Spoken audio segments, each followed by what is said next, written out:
tal? Muy buenas noches a todos. Gracias por acompañarnos. Mi nombre es Norma González. Corporativo CIPSA-Trail les da la más cordial bienvenida. En esta ocasión nos acompaña la doctora Alejandra Tepox. La doctora tiene especialidad en medicina interna, endoscopía gastrointestinal y ultrasonido endoscópico. Sus inicios han sido en Instituto Nacional de Ciencias Médicas y Nutrición Salvador Subirán. Ella actualmente se encuentra en el INER, en el puesto de gastroenteróloga y endoscopista. Bienvenida, doctora Alejandra. El tema que ella nos trae el día de hoy es manifestaciones gastrointestinales en COVID-19. Muchas gracias a ustedes por la invitación. Y bueno, yo les voy a dar el tema de manifestaciones gastrointestinales en COVID-19. Mi nombre es Alejandra Tepox Padrón y actualmente me encuentro laborando en el Instituto Nacional de Enfermedades Respiratorias, Ismael Cosío Villegas. El contenido de la plática va a ser una introducción, hablaré un poco acerca de la fisiopatología, de las manifestaciones gastrointestinales, hepáticas, otras manifestaciones, diseminación fecal oral y las conclusiones. A manera de introducción, pues todos sabemos que en diciembre de 2019 se empezó a hablar de una enfermedad que afecta predominantemente los pulmones, ocasionada por el virus SARS-CoV-2 que ocasiona la COVID-19 y ya a partir de marzo del año pasado fue declarada por la Organización Mundial de la Salud como pandemia. Ya sabemos que 81% de los casos van a ser leves, 14% de los casos de la COVID-19 son graves, 5% van a ser pacientes críticos con falla respiratoria, choque séptico, disfunción orgánica y la letalidad aproximadamente es de un 5.6%. A manera de fisiopatología, pues ya sabemos que una de las proteínas principales del virus es la proteína S o spike y va a ser la proteína que se va a unir al ligando dentro de las células. Este ligando va a ser el receptor de la angiotensina 2 a nivel de las células. ¿Por qué es importante saber que este es el receptor ligando? Porque este receptor, si bien las manifestaciones predominantemente son a nivel pulmonar, bronquios, es importante saber que este receptor, su expresión principal, como vemos en esta tablita, pues va a ser a nivel de tubo digestivo, siendo el intestino delgado el sitio en donde más se expresa este receptor. Aquí podemos ver en estas imágenes de microscopía, pues cómo el receptor se expresa, todo lo que vemos café es justamente la expresión de este receptor y es predominantemente a nivel de la mucosa de intestino delgado, mucosa de recto e incluso de la vesícula biliar. La expresión de este receptor va a estar relacionado con la presencia de las manifestaciones gastrointestinales. Una vez que la proteína S se une al receptor, pues permite la entrada del virus hacia el interior de las células y con esto la producción de proteínas y citocinas inflamatorias como IL-2, IL-7, factor de necrosis tumoral, entre otras que son las causantes de las diversas manifestaciones gastrointestinales. También la colonización en el tubo digestivo, que sabemos que es rico en defensas, contribuye a la respuesta inflamatoria sistémica. Como les mencionaba, a nivel de tubo digestivo, esta proteína es bastante importante porque va a ocasionar, una vez que el virus entra dentro de las células, la disminución de la producción de péptidos antimicrobianos. Con esto se genera disbiosis y se produce un incremento en la permeabilidad intestinal. Este incremento en la permeabilidad intestinal va a afectar el eje intestino-pulmón y finalmente puede llevar a un síndrome de insuficiencia respiratoria aguda. De los factores de riesgo que conocemos para la COVID-19 son pacientes con enfermedades gastrointestinales crónicas como enfermedades inflamatorias intestinales, pacientes que tengan comorbilidades como diabetes mellitus, hígado graso, alcohólico y no alcohólico, pacientes con hepatopatía crónica, que estos van a tener mayor mortalidad, si bien no van a tener una mayor predisposición a adquirir el virus, sí tienen mayor probabilidad de fallecer a causa del mismo, y pacientes que por alguna causa gastrointestinal o no gastrointestinal utilicen glucocorticoides. Hablando un poco de la enfermedad inflamatoria intestinal, Crohn y CUSI, pues ya sabemos que la prevalencia de la COVID-19 en estos pacientes va a ser igual que en la población general, pero el uso de glucocorticoides en estos pacientes puede aumentar la gravedad. Es importante mencionar que muchos de estos pacientes se encuentran tomando inhibidores de TNF y su uso no está asociado a una mayor gravedad ni mortalidad, ni incluso a una mayor predisposición a la infección. Dentro de los síntomas no gastrointestinales, ya todos sabemos cuáles son: fiebre, tos, estornudos, malestar general, dolor de cabeza y dificultad para respirar en casos graves.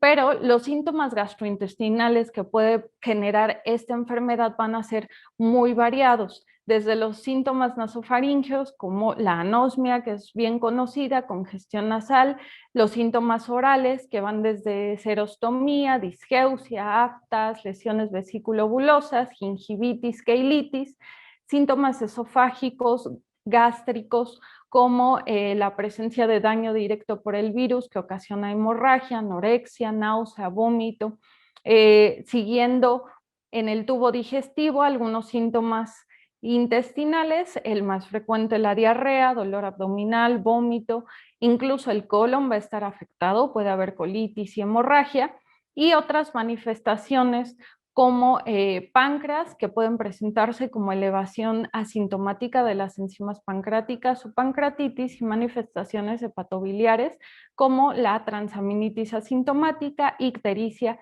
hipoalbuminemia, descompensación de novo de alguna hepatopatía, daño hepático agudo sobre crónico, colangiopatía y colecistitis aguda, por mencionar las más frecuentes.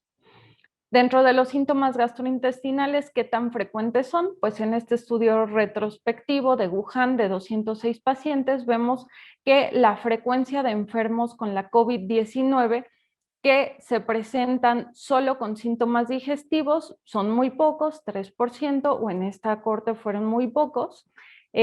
La combinación de síntomas respiratorios y digestivos que vemos en morado hasta 45%, y síntomas respiratorios sin síntomas digestivos en 42%. En este metaanálisis más reciente, publicado en noviembre, con una corte de más de 18,000 pacientes, pues vemos que de manera global los síntomas gastrointestinales se presentan en 30% de los pacientes, siendo la diarrea la más frecuente en 11.5%, seguido de náusea y vómito, y finalmente dolor abdominal. Este otro metaanálisis con un menor número de pacientes, pero también una muestra bastante significativa de más de 10,000 pacientes, el objetivo fue comparar la presencia de estos síntomas en la población general y dependiendo de la región en donde se encontraran, dependiendo si los estudios fueron realizados en China o en otros países fuera de China. A manera general, la diarrea se presenta en un 7.7% y es mucho más frecuente en países fuera de China, hasta 18.3%. Al igual que la náusea y el vómito, con un porcentaje muy similar, siendo más frecuente fuera de China. Dolor abdominal de manera global un 3.6% de los pacientes la llegan a presentar y fuera de China es más frecuente. La elevación de enzimas hepáticas también es más frecuente fuera de China, hasta un 20%, y la elevación de las bilirrubinas con una presentación aproximada en un 16.7%. ¿Qué hay de los estudios de México? Pues uno de los más importantes, publicado en la mejor revista de gastroenterología a nivel mundial, del grupo del doctor José María Remestroche, un gastroenterólogo mexicano bastante renombrado, pues nos muestra cómo se comportó la población veracruzana con 112 pacientes. La mediana de edad fue de 43 años, principalmente fueron hombres. Dentro de las comorbilidades que presentaban estos pacientes que tuvieron la COVID-19 fueron hipertensión arterial, obesidad, diabetes mellitus, y los síntomas no gastrointestinales, pues los más frecuentes: fiebre, tos y cefalea, y la mortalidad en esta población fue de 2.6%. Hablando ya de manera particular de los síntomas gastrointestinales, en esta población la diarrea fue la más frecuente, presentándose en 20 pacientes, que corresponde al 17.8%, y de ahí la elevación de las enzimas hepáticas le siguió en frecuencia, tanto ALT como AST, hasta un 17% aproximadamente. Un 6% de la población, solo 7 pacientes, se presentaron únicamente con síntomas gastrointestinales, y de estos, como les había mencionado, la diarrea fue el síntoma más frecuente. Ya abordando un poco más los síntomas gastrointestinales, ¿qué podemos decir del dolor abdominal? Pues se puede presentar como dolor epigástrico, como un cólico, como disconfort abdominal, o incluso hay algunos reportes de casos en los que se ha llegado a presentar como un abdomen agudo que, al ser sometidos a cirugía, no se encuentra ninguna alteración a nivel del abdomen. La diarrea, siendo el síntoma más frecuente, habitualmente es una diarrea acuosa que se presenta con 2 a 10 movimientos intestinales por día. Esto es un promedio. La diarrea puede ser una manifestación inicial. El paciente puede debutar con diarrea incluso sin tener síntomas respiratorios, y es más frecuente que se presente durante la hospitalización. Habitualmente estas diarreas van a durar 4 días con un rango de 1 a 9 días. Una vez que el paciente se presenta con diarrea, pues es importante realizar algunas determinaciones como leucocitocenesis, que nos habla de una diarrea inflamatoria, la presencia de sangre oculta, descartar otras etiologías con coproparasitoscópicos, y sobre todo en pacientes hospitalizados, la presencia de Clostridium difficile, porque ya sabemos que estos pacientes van a recibir antibióticos durante su evolución de la enfermedad, o muchos de ellos los van a requerir. Aproximadamente entre un 2 a un 7% de estos estudios pueden resultar positivos, y es importante buscarlos. También hay que tomar en cuenta que la diarrea puede estar asociada al uso de medicamentos que toman estos pacientes. ¿Qué impacto tiene la diarrea en la COVID-19? Bueno, pues su frecuencia, como les comentaba, es mayor en pacientes hospitalizados comparados con ambulatorios, un 10 contra un 4%. La duración de la enfermedad va a ser mayor en pacientes que tienen diarrea que en aquellos que se presentan sin diarrea. Como les mencionaba, 3 a 16% de los pacientes pueden desarrollar únicamente síntomas gastrointestinales. De estos, la anorexia puede ser la más frecuente, seguida de náusea y vómito, diarrea y dolor abdominal.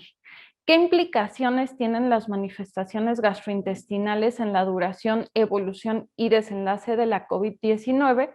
Bueno, pues impacta en cuanto a la duración de la enfermedad. La presencia de síntomas gastrointestinales se asocia a una duración mayor a una semana, tanto como una manifestación única así como aquella que va acompañada de síntomas respiratorios. La duración va a ser mayor en pacientes con síntomas gastrointestinales.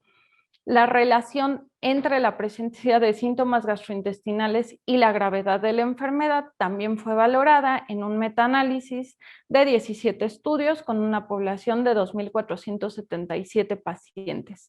En el primer caso vemos la diarrea siendo un factor asociado a mayor gravedad de la enfermedad con un odds ratio de 1.32. Náusea y vómito prácticamente no hay diferencia y el dolor abdominal definitivamente es un factor asociado a mayor gravedad de la enfermedad o es una presentación, mejor dicho, asociado a una mayor gravedad de la enfermedad con un odds ratio de 7.17. En cuanto a los desenlaces de estos pacientes, bueno, pues también la presencia de síntomas gastrointestinales va a estar relacionada con mayor admisión hospitalaria y mayor admisión al área de terapia intensiva. En cuanto a las manifestaciones hepáticas, se van a presentar en un 14 a 58%. La alteración de las aminotransferasas es la más frecuente y esto se traduce en un patrón hepatocelular que habitualmente tiende a ser de menos de 5 veces la elevación del límite superior normal. Va a ser mayor la elevación de la AST comparada con la ALT. Otras alteraciones es en las bilirrubinas, dando un patrón colestásico habitualmente intracitoplasmático. Esto quiere decir que no hay una obstrucción franca del árbol biliar, pero sí hay un daño a los colangiocitos intrahepáticos. La hipoalbuminemia posiblemente sea la manifestación más frecuente, está definida como una albúmina menor a 3.5 miligramos por decilitro y nada más no olvidar que la albúmina está considerada como un reactante de fase aguda negativo. Esto quiere decir que entre más inflamación, menor va a ser el valor de la albúmina. También otra manifestación es la presencia de coagulopatía, que todos ya sabemos en este caso que el dímero D elevado es una de las principales manifestaciones. Estos pacientes pueden llegar a presentarse con una hepatitis que habitualmente es leve a moderada, pero incluso hay algunos reportes de casos en donde los pacientes van a desarrollar una insuficiencia hepática aguda. Dentro de las características histopatológicas que se encuentran en estos pacientes es la esteatosis microvesicular y la hepatitis con actividad lobulillar y portal. En este estudio de 99 casos de pacientes con la COVID-19, uno se presentó como una enfermedad grave, con una elevación de las transaminasas por arriba de 7000. El resto de los casos no fueron graves. Hasta 35% de los pacientes presentaron elevación de AST y 28% de ALT. La albúmina baja fue el marcador más frecuente, 98% de los pacientes, y la alteración del dímero D en 36% de los pacientes. Las alteraciones en las pruebas de funcionamiento hepático, particularmente albúmina, AST y ALT, se han relacionado como factores predictores a necesidad de estancia en terapia intensiva y predictores de mortalidad. Aquí vemos que los pacientes que se presentaron con elevación de AST tuvieron mayor necesidad de estancia en terapia intensiva y también estos mismos con elevación de AST, ALT, albúmina baja o incluso bilirrubinas elevadas tuvieron una mayor mortalidad comparada con pacientes que no presentaron estas alteraciones. El daño hepático se asocia a mayor riesgo de necesidad de admisión hospitalaria, admisión a una unidad de terapia intensivo, de cuidados intensivos y muerte con un odds ratio de 2.73. ¿Cuál es el mecanismo del daño hepático? Básicamente es un mecanismo multifactorial debido al síndrome de respuesta inflamatoria sistémica que tienen estos pacientes, generado por la tormenta de citocinas. También se ha postulado un daño mediado inmunológicamente. Es importante saber que estos pacientes asociados a la hipoxemia y en muchos casos a la hipotensión también van a tener daño hepático, particularmente en aquellos que presentan hepatopatías crónicas previas, el daño inducido por fármaco y también la coexistencia de hepatitis virales que se puede presentar hasta en un 4% de los pacientes, tanto virus B y C siendo los más frecuentes y esto mayor incluso en población asiática. Dentro de los fármacos asociados a daño hepático, tenemos los analgésicos, antipiréticos, antibióticos como las sulfas, acitromicinas, penicilinas, antivirales como el oseltamivir o lopinavir, que se usaban mucho al principio de la enfermedad, el uso concomitante de glucocorticoides e inmunosupresores como el baricitinib, que también se estuvo empleando, tocilizumab también que se estuvo empleando en esta enfermedad, y muchos de estos pacientes que llegan tomando algún remedio natural o herbolaria que también se asocia a daño hepático. Una entidad importante que acaba de ser publicada apenas a principios de este mes en una de las mejores revistas de gastroenterología es la colangiopatía por COVID. Este fue un reporte de 3 casos en donde los pacientes se presentaron con elevación de fosfatasa alcalina. Hasta aquí, previamente no habíamos hablado de elevación de fosfatasa alcalina, pero también, si bien es poco frecuente, es importante tomar en cuenta que estos pacientes pueden elevar GGT y fosfatasa alcalina, aunque en un menor porcentaje. La elevación de estos pacientes iba en un rango de 2.784 a 3.665, la elevación de las bilirrubinas con un rango de 9.8 hasta 23.9 miligramos por decilitro. 2 de estos 3 pacientes fueron sometidos a CEPRE, en donde se documentó lodo biliar que se extrajo. Sin embargo, estos 2 pacientes no presentaron mejoría en cuanto al patrón colestásico. En donde sí se vio una diferencia fue que estos pacientes, ya sea por medio de resonancia magnética o durante la CEPRE, presentaban un daño similar al observado en la colangitis esclerosante primaria, que se define como el arrozariamiento de la vía biliar. A nivel de histología, estos pacientes presentaron daño a colangiocitos con afectación microvascular y evidencia de puentes de fibrosis. Este posiblemente sea uno de los hallazgos más importantes porque nos habla del daño directo inducido por el virus a nivel del árbol biliar. Y aquí están algunas de las imágenes que, como les comentaba, se puede observar este arrozariamiento, ¿no? Áreas de estenosis con dilatación del árbol biliar y el daño asociado a los colangiocitos. ¿Qué otras manifestaciones gastrointestinales se han descrito en estos pacientes? La pancreatitis aguda, que habitualmente es leve, pero también hay algunos reportes de pancreatitis graves y la pura elevación de enzimas pancreáticas sin datos de pancreatitis clínica hasta en 17% de estos pacientes. También pueden presentar colecistitis aguda litiásica y esto habitualmente es en pacientes críticamente enfermos y el tratamiento generalmente solo requiere antibióticos y, perdón, ahí es colecistostomía o el drenaje percutáneo de la vía biliar. Hay que evitar en estos pacientes la colecistectomía porque se ha asociado a una mayor mortalidad hasta en un 24.8%. Otra de las manifestaciones bastante frecuente en estos pacientes es el híleo y la intolerancia a la vía oral. Particularmente esto se presenta en pacientes graves admitidos a unidades de terapia intensivas en un 56% y se ha asociado al uso de sedación, uso de opioides y otros medicamentos que alteran el tránsito gastrointestinal. También los pacientes pueden presentarse con una pseudoobstrucción intestinal aguda o mejor conocido como GILBI. Estos pacientes pueden presentar hemorragia asociada a la colitis o incluso desarrollar isquemia. Habitualmente el tratamiento de estos pacientes es conservador y solo se recomienda la descompresión con sonda nasogástrica o sondas colónicas o incluso la descompresión endoscópica.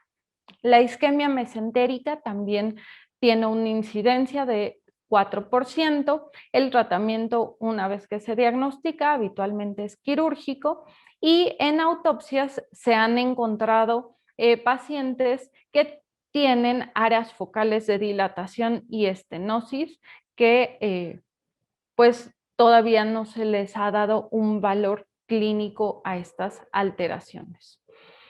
De los medicamentos usados en la COVID-19 y sus eventos gastrointestinales, es importante mencionarlos, aunque bien ya muchos de estos medicamentos deben estar en desuso porque ya se demostró que no son útiles, pues es importante que sepan que también tienen manifestaciones gastrointestinales como la hidroxicloroquina, que se puede presentar con náusea, vómito, dolor abdominal y diarrea, eventos hepáticos como elevación de transaminasas, aunque esto es raro, o daño hepático asociado a hipersensibilidad, y también va a interactuar con enzimas del citocromo P450 y otras. Algunos antivirales usados al principio de la pandemia, como Remdesivir, que se asocia a hepatotoxicidad, Lopinavir y Ritonavir, que este sí que se asocia a más manifestaciones gastrointestinales como náusea, vómito, dolor abdominal, diarrea hasta en un 30%, elevación de enzimas pancreáticas hasta en 8% y hepatotoxicidad, que puede ir desde una elevación leve de transaminasas hasta una falla hepática aguda.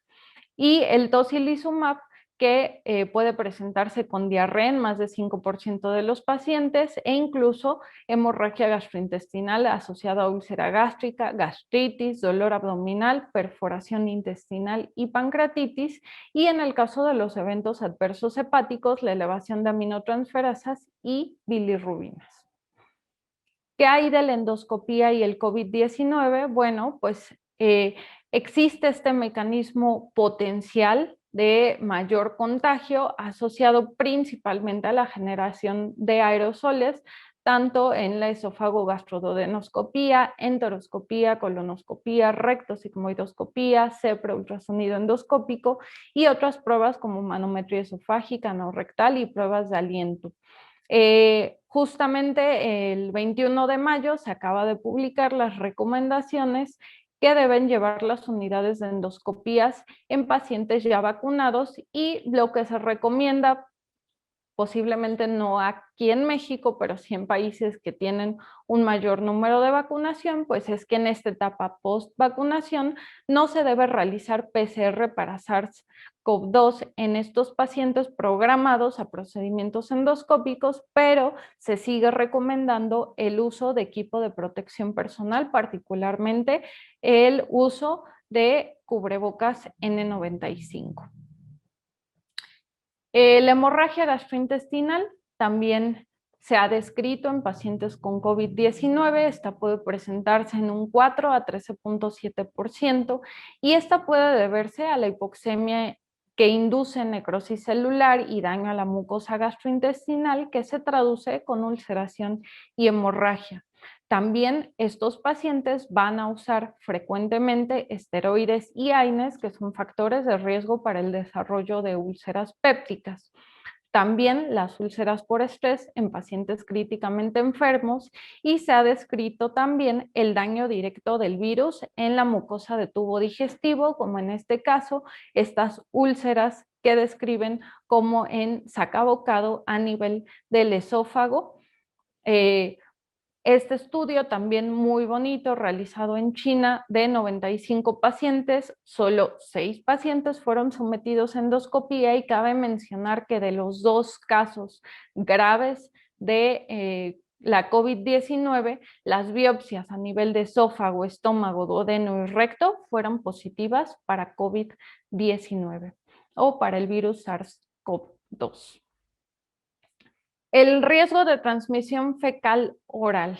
Bueno, ¿Qué podemos hablar del RNA viral en heces? Que se encuentra hasta en 48% de los casos, hasta 70% persiste el virus en heces posterior a la negativización de las muestras respiratorias con un promedio de 33 días y un rango de 15 a 62 días. Incluso estudios más recientes nos hablan de una mayor duración de la detección de virus a nivel de heces.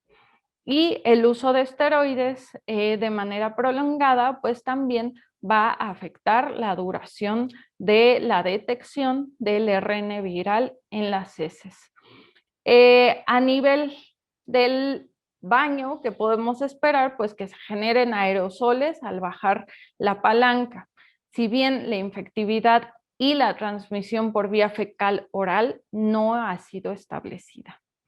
¿Qué es importante? Pues el adecuado manejo de las excretas, tener un manejo de residuos de estas adecuado y pues lo que ya estamos viendo, la detección por hisopado rectal del virus a nivel pues por esta vía.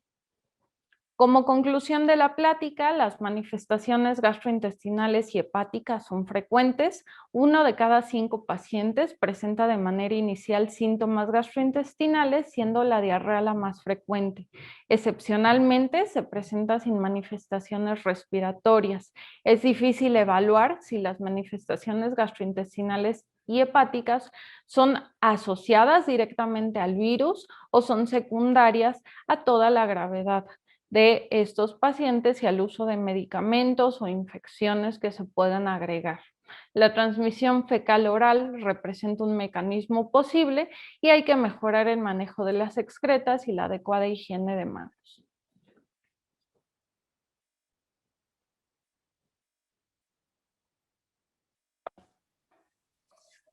Excelente charla, doctora. Muchísimas gracias. Damos paso, bueno, a las preguntas y respuestas. Si aquí el público que nos está acompañando gustan levantar su mano para abrir su micrófono y cámara, si pueden hacer la pregunta directa a la doctora. Y bien, mientras tanto tenemos por acá algunas preguntas. Janet García, ella menciona que para los pacientes que tenemos CUSI, ¿qué nos sugiere para fortalecer nuestro sistema gástrico? Perdón. Ay, excelente pregunta, Janet. Lamentablemente, hasta ahorita, ya más de un año de la pandemia, no hay ningún tratamiento que nos ayude con estos fines. Ajá.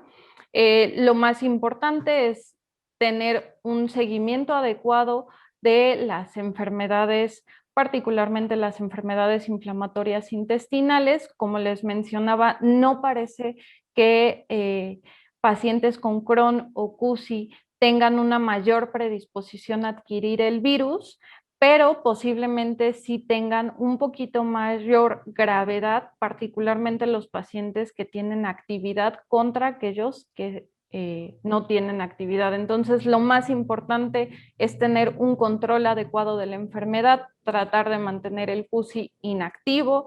Ya sabemos algunos de los factores para presentar actividad de CUSI, como el uso de antiinflamatorios no esteroideos, el suspender los medicamentos inmunosupresores, los glucocorticoides, que habitualmente los que se dan pues son tomados gastrointestinales con efecto ya distal a nivel de colon.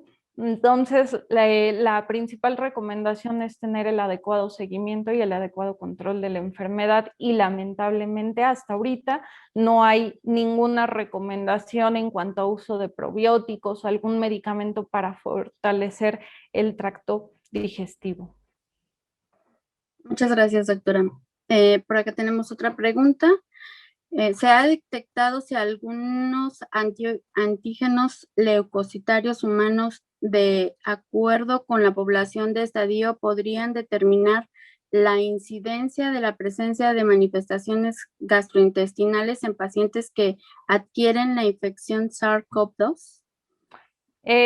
Supongo que hablando un poco acerca de los HLA, em, muy buena pregunta y lamento decirte que no tengo una respuesta para eso.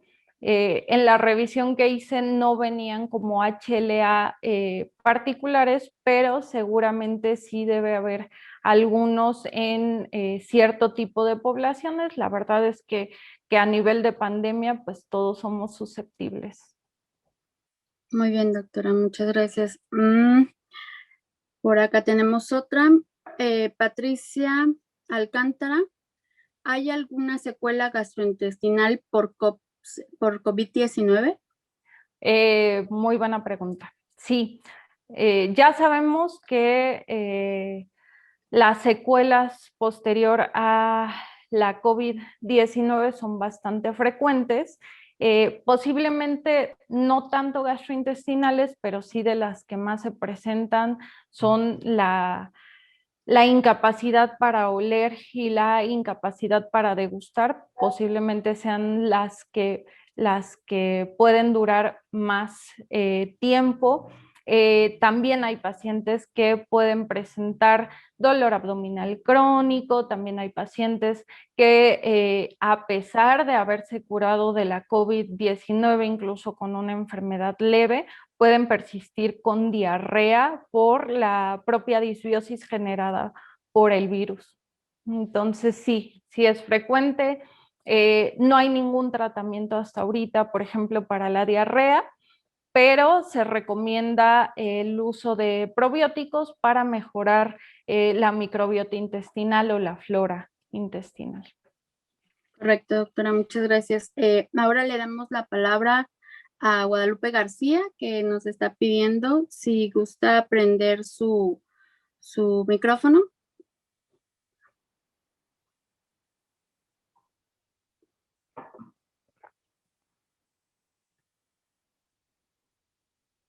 Guadalupe, ¿nos escucha? Ok, mientras tanto vamos con otra pregunta. Por acá tenemos una pregunta de Benjamín Manzano.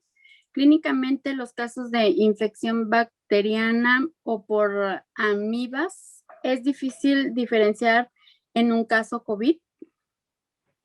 Sí, sí es difícil.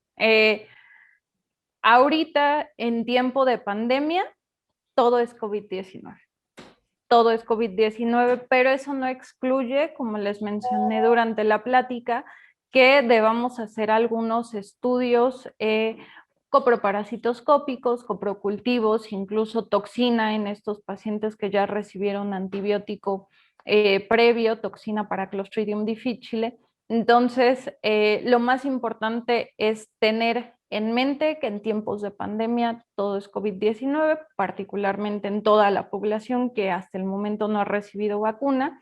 Sí es difícil diferenciarlo, aunque, por ejemplo, es difícil diferenciarlo en algunas infecciones gastrointestinales virales, ¿no? Que son las que se presentan como diarrea acuosas.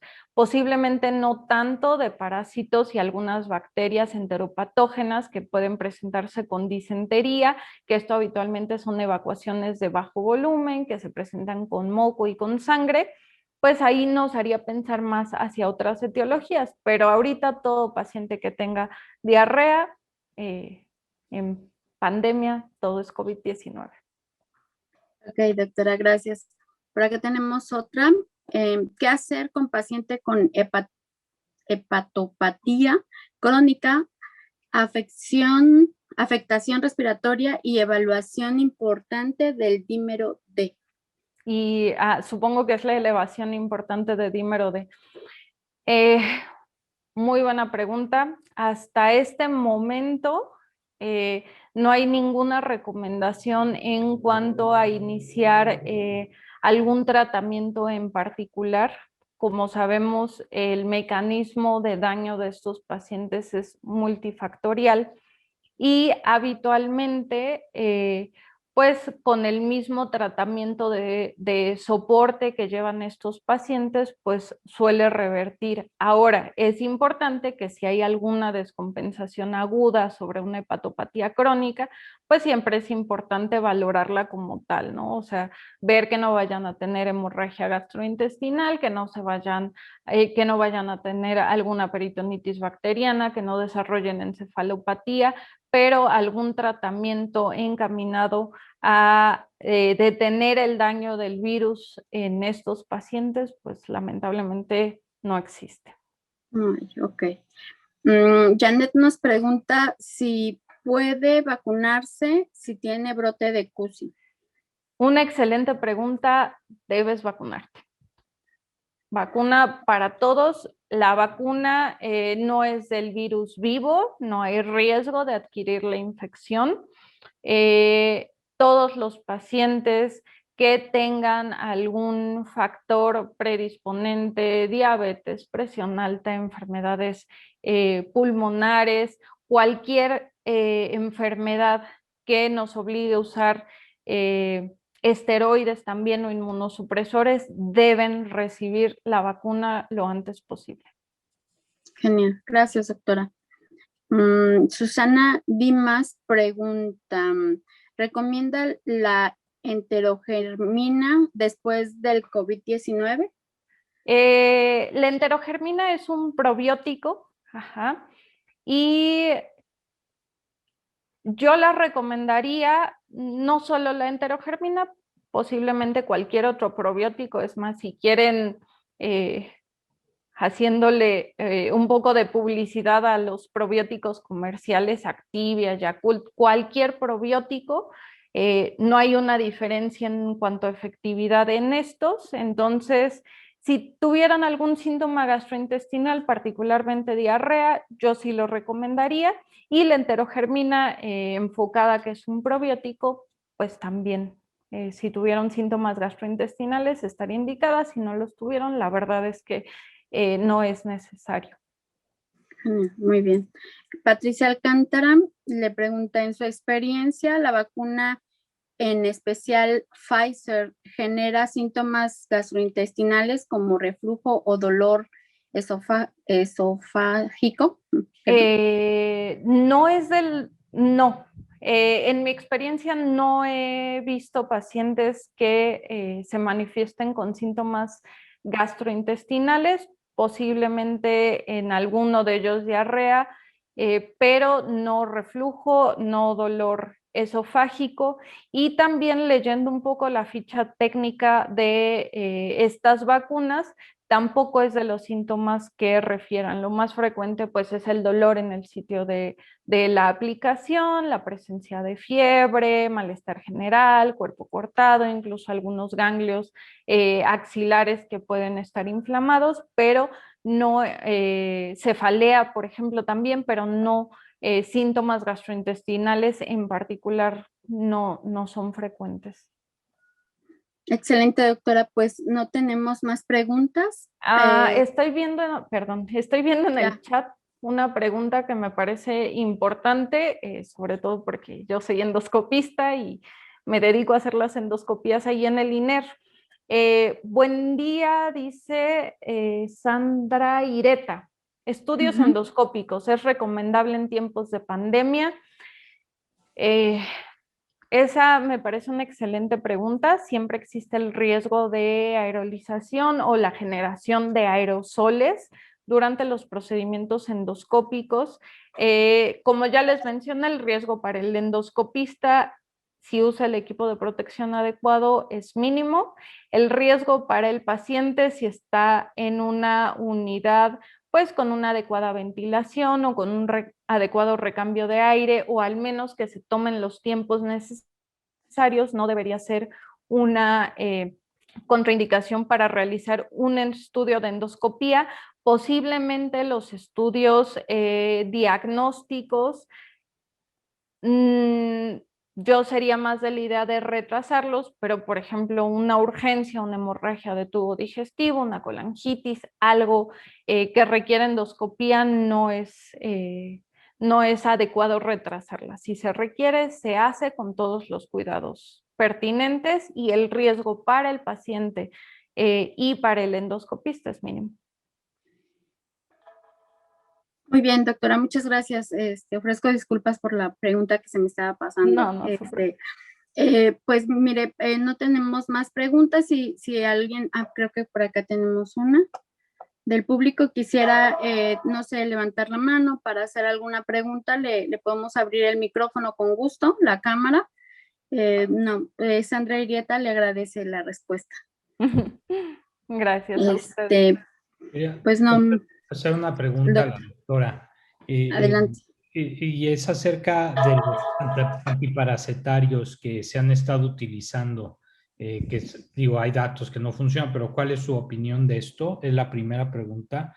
Y la segunda pregunta es acerca de los agentes antivirales que se están estudiando específicamente por Pfizer, pero bueno, se están tratando de desarrollar antivirales vía oral, pero simplemente para que usted nos ilumine ya con datos duros acerca del uso de antiparasitarios, que son medicamentos para lombrices, si estos funcionan o no, que usted nos diga cuál es la verdad y su opinión de los antivirales que se están desarrollando. Gracias, excelente ponencia. Gracias, doctor. Excelente pregunta también. En cuanto a los antiparasitarios, tanto la hidroxicloroquina, un antiparasitario para parásitos ectógenos o ectópicos, como sería la ivermectina, la nitazoxanida también, la verdad es que la experiencia en su uso pues ya ha demostrado que no son efectivos. Yo les pediría si hay algún médico que esté por aquí y que todavía los utilice, la verdad es que el beneficio no supera los eventos adversos que pudieran presentarse. Como ya les mencioné, en el caso particular de la hidroxicloroquina sí que puede tener eventos gastrointestinales e incluso daño hepático. Entonces, por los estudios que no han demostrado su efectividad, yo no los recomendaría, ninguno de ellos.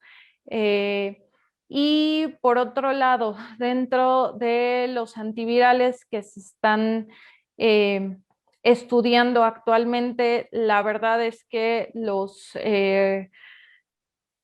los datos preliminares parecen ser alentadores. Esperemos sí tener ya pronto algún tratamiento ya específico, directo, encaminado al virus, pero hasta no tenerlos, pues no nos queda de otra más que seguir utilizando el cubrebocas, la sana distancia, lavado de manos y la vacuna lo antes posible. Excelente, doctora. Muchísimas gracias. Mariana Nuria nos está pidiendo la palabra. Le abrimos el micrófono. Se nos fue. No, parece que no.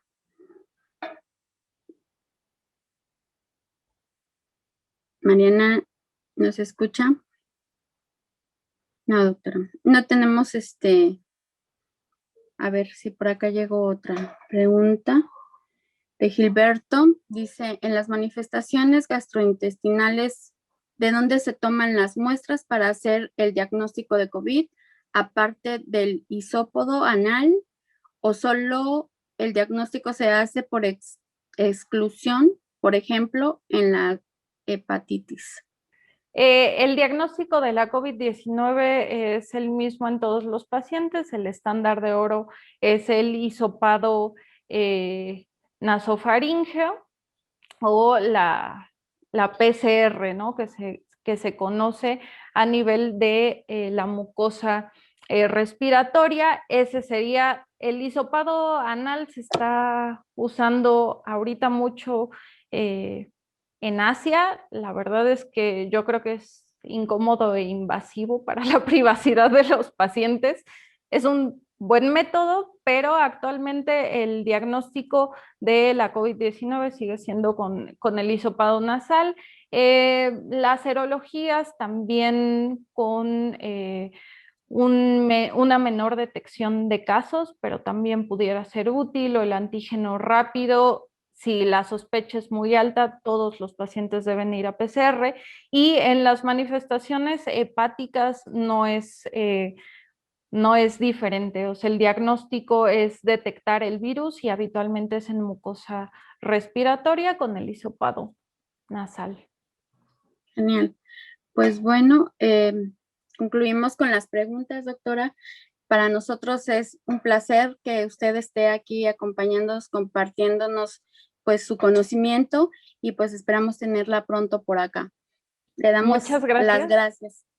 Muchas gracias a ustedes por la invitación, y pues a todo el público también. Muchas gracias por estar presentes. Claro que sí, doctora. Muchas gracias. Gracias a todos. Muy buenas noches. Esperamos contar con su compañía pronto. Les estaremos enviando pues lo que es la liga de nuestro siguiente webinar.